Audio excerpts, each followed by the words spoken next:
안녕하세요. 네, 오래 기다리셨죠? 네, 저도 많이 기다렸습니다. 좋은 소식은 제가 맨 마지막 발표자라는 거죠. 네, 여러분 저랑 같이 한번 심호흡 한번 해보실까요?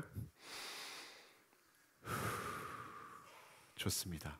예, 우리가 이렇게 숨 쉬는 공기 그리고 마시는 물, 더우니까 네, 맞아요. 샤워도 해야 되죠. 그다음에 이렇게 딛고 사는 땅, 이게 다 어디서 왔을까요? 그리고 또 저 성을 이루는 돌들과 또 이 거대한 철교를 이루는 저 교각을 이루는 철, 금속들은 또 어디서 왔을까요? 뭐죠? 네, 역시 대덕연구단지 분들은 다르십니다. 예, 빅뱅에서 네. 파도 안 하세요? 예, 이때 아주 가벼운 원소들이 만들어졌고요. 그 다음에 1세대, 2세대 별 저 깊숙한 곳에서 어, 더 무거운 원소들, 그러니까 헬륨, 리튬 이런 원소들이 만들어졌고요. 그것은 철에서 끝납니다. 별 안에서 일어나는 핵융합 반응은요. 그보다 무거운 원소들은 초고성, 네, 초거성 아주 거대한 별이 아, 중력이 압력을 이기지 못하고 터지는데요. 뭐라고 하죠? 네, 초신성 폭발을 할 때 철보다 무거운 원소들이 만들어집니다. 그리고 긴 시간이 지났습니다. 46억 년 기다려 했고요. 그때 태양계가 태어납니다. 중심에는 저렇게 어린 태양이 태어났고요. 응애하고 첫 울음소리를 터뜨립니다. 그 주변에 있던 먼지와 가스는 그 태양 주변을 납작한 원반을 이루면서 빙빙 돌기 시작합니다. 그럼 어떻게 되겠어요? 먼지 티끌들이 서로 부딪히는 일이 일어나겠죠.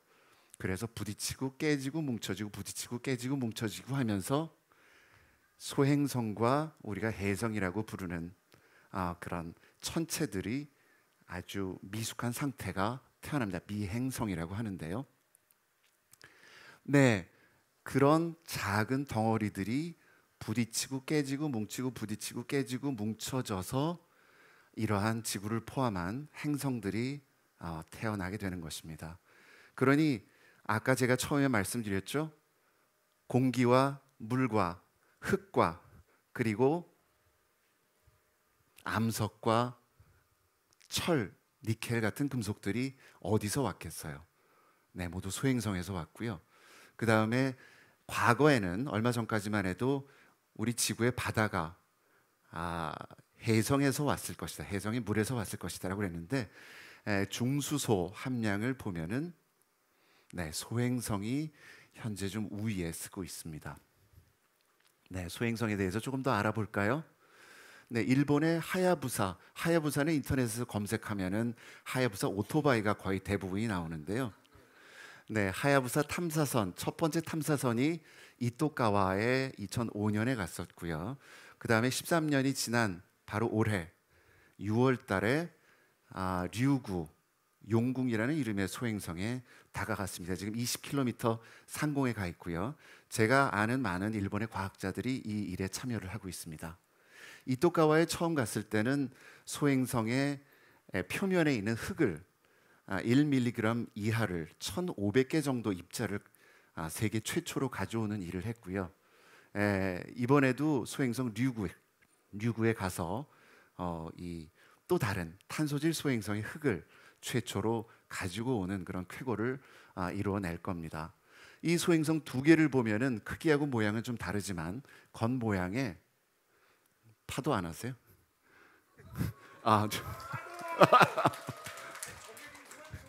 네, 소행성이에요. 여기 커다란 바위하고 흙들이 뒤엉켜 있는 것을 볼 수가 있죠. 예, 이렇게 작은 덩어리들이 뭉쳐서 소행성이 됐다는 것을 일본 사람들이 멋지게 우리한테 보여줬습니다. 이 소행성들은 대부분 화성하고 목성 사이에 저렇게 띠를 이루죠. 자, 다 같이 소행성대. 예, 적이 분포하는데 흔히 우리가 뭐 스타트랙 같은 영화를 보면은 이렇게 소행성들이 빽빽하게 있고 거기를 요리조리 피해서 운전해야 가는 그런 내용이 나오는데 실제로 그렇지 않습니다. 소행성들 간의 거리는 지구 달 거리보다 훨씬 멀어요. 예, 그래서 그런 걱정은 안 하셔도 되고요. 문제는 이런 소행성들이 거기에만 있지 않고 지구 근처를 돌아다닌다는 겁니다. 네, 이게 지구 궤도인데요. 지구 궤도하고 거의 겹칠 뻔한 것도 있고요. 지구의 뺨을 스치고 지나가는 그런 궤도를 그리는 것도 있습니다. 지금 18,400개가 넘는 소행성들이 발견이 돼 있습니다. 그래서 여러분들이 잘 아시는 것처럼 백악기 말에 저런 거대한 파충류들이 멸종을 했죠. 충돌로 인해서. 네, 파도? 네, 이렇게 우리 현생 인류를 비롯한 포유류가 출현하게 된 것도 그런 충돌 결과입니다. 그러니 우리는 모두 소행성에 감사를 해야겠네요. 그리고 이런 소행성들은 지금도 지구 달 사이를 아슬아슬하게 지내가는가 하면은 얼마 전에 우리가 본 것처럼 러시아에, 그다음에 한국의 진주 하늘에, 또 얼마 전에 지난달에는 보츠와나 상공에서 폭발을 일으키고 일부는 땅에 떨어지는 그런 일들을 일어났습니다. 그럼 우리는 무슨 일을 하고 있을까요? 네, 저희 한국천문연구원에서는 KMT-NET이라고 하는 지구형 외계 행성을 찾는 프로젝트를 하고 있습니다. 예, 저 거울 지름은 한국 여성의 평균 키보다 조금 작은 1.6m고요. 여기에 세계에서 163cm더라고요. 네. 그리고 세계에서 몇 번째, 한 다섯, 여섯 번째 정도 큰 카메라를 여기 장착을 하고 있습니다. 16개의 달이 한꺼번에 들어가는 정도의 하늘 영역을 동시에 빠른 속도로 스캔을 하고 있는데요. 이게 남아공, 칠레, 호주 이렇게 세 군데 관측소에 설치가 돼 있습니다. 지구는 자전을 하죠. 그런데 저렇게 세 개 관측소가 있으면 뭐가 유리할까요? 한 번 발견하면 놓치기가 어렵습니다. 그 다음에 변화하는 현상을 거의 끊김없이 우리가 추적을 할 수 있다는 그런 이점이 있죠. 그래서 외국 사람들이 굉장히 이 시설에 대해서 부러워하고 저희랑 같이 연구를 하고 싶어 합니다. 이걸로 할 수 있는 일은 이렇게 감자처럼 생긴 소행성이 자전을 하면 소행성은 햇빛을 반사하니까 반사 면적이, 단면적이 변하니까 이렇게 빛이 밝아졌다가 2분 어두워졌다가 하는데요. 남았습니다. 네, 고맙습니다. 자전 주기를 구할 수가 있어요. 소행성의 하루를 알 수 있으면 우리가 탐사 임무를 설계할 때, 그 다음에 배터리 용량을 밤과 낮이 빨리 바뀌면은 또 거기에 따라서 설계가 달라지겠죠. 그런 일들을 할 수가 있고요. 우리가 영화에서 영화, 그러니까 숨겨진 장면들인데요.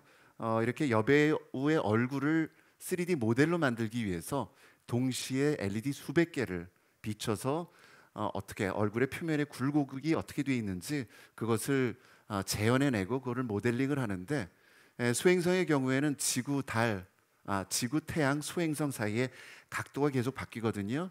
네, 그거를 오랫동안 추적을 하면은 소행성이 어떻게 생겼다, 저런 모양으로 생겼다라는 것을 우리가 역산해낼 수 있습니다. 또 한 가지는 소행성이 암석으로 되어 있는지 탄소질인지 아니면 금속성 성분을 가지고 있는지도 우리가 계략적으로 추정을 할 수가 있죠. 이건 뭘까요? 네, 제가 별그대를 1년 반 동안 자문을 했는데요. 그때 도민준이 타고 온 해성 이름을 저희 프로젝트 이름이 딥사우스로 명명해 줬습니다. 근데 실제로 그런 일이 일어났어요. 작년 말에. 네. 네, 소행성인 줄 알았는데 꼬리를 뽑는 해성이었다는 것을 저희가 알게 된 겁니다. 네, 지구는 태어났을 때 뜨거운 용융 상태였기 때문에 금속은 가라앉고 가벼운 지각은 위에 떴습니다. 그럼에도 불구하고 철이나 니켈이나 금 같은 게 표면에서 발견이 되죠. 네, 이것은 소행성이 충돌해서 지표에 남은 겁니다. 그리고 다이아몬드 중에서 충돌 다이아몬드가 있는데요. 우크라이나 시베리아 같은 데서 소행성 충돌에 의해서 다이아몬드들이 한꺼번에 만들어진 1조 캐럿 정도가 시베리아에서 발견이 됐습니다. 부럽죠? 네, 요즘은 소행성 광산 채굴을 하겠다는 기업들이 나타나고 있는데요. 여기에는 백금족 원소들이 다량 함유되어 있을 것으로 추측을 합니다. 이런 히토류는 전자제품의 중요한 부품으로 쓰이기 때문에 굉장히 각광받고 있죠. 그래서 억만장자가 아니라 미래의 조만장자는 바로 이런 기업에서 나올 것이다라고 골드만삭스에서 얘기를 하고 있습니다. 그런데 더 중요한 거는 물입니다. 조금 이따가 제가 보여드릴 광산 채굴을 하는 업체 사장, 부사장님들 얼굴이 나올 텐데요. 예, 이분들이 관심 있어 하는 건 물입니다. 저 500ml 물 한 병을 우주로 가지고 나가면 국제 우주정거장에 가지고 나오는데 얼마 들 것 같아요? 한화로 2천만 원이 듭니다. 근데 소행성 중에 탄소질 소행성에는 물이 매장돼 있는 것으로 알려져 있거든요. 저거를 추출해서 전기 분해를 하면은 로켓 연료가 됩니다. 예, 그러니까 사업 모델이 되겠죠. 비즈니스 모델이. 네, 마지막 장면입니다. 제가 4월 달에 룩셈부르크에서 열린 과학자들하고 광산 채굴업자들이 모인, 아직 채굴하는 사람들 한 사람도 없어요. 예, 워크숍에 갔었는데 저분들이 얘기를 하는 게 물이 있느냐 없느냐가 아니라 뽑아낼 수 있는 물이 얼마냐를 얘기해 달라라고 과학자들한테 외치고 있습니다. 그래서 저 중에 한 분은 저한테 자기네 회사로 들어오라고 그러더라고요. 저는 단호하게 노라고 대답했습니다. 왜냐하면 우리나라에서도 언젠가 이런 일이 일어나야 되고, 또 아마도 여기 앉아 있는 여러 학생들 중에서 일부는 저희가 지금 준비하는 일에 동참해서 정말 조만장자가 나타날지도 모르겠거든요. 그래서 저는 거절했습니다. 네, 오늘 강연은 여기서 마칩니다. 감사합니다.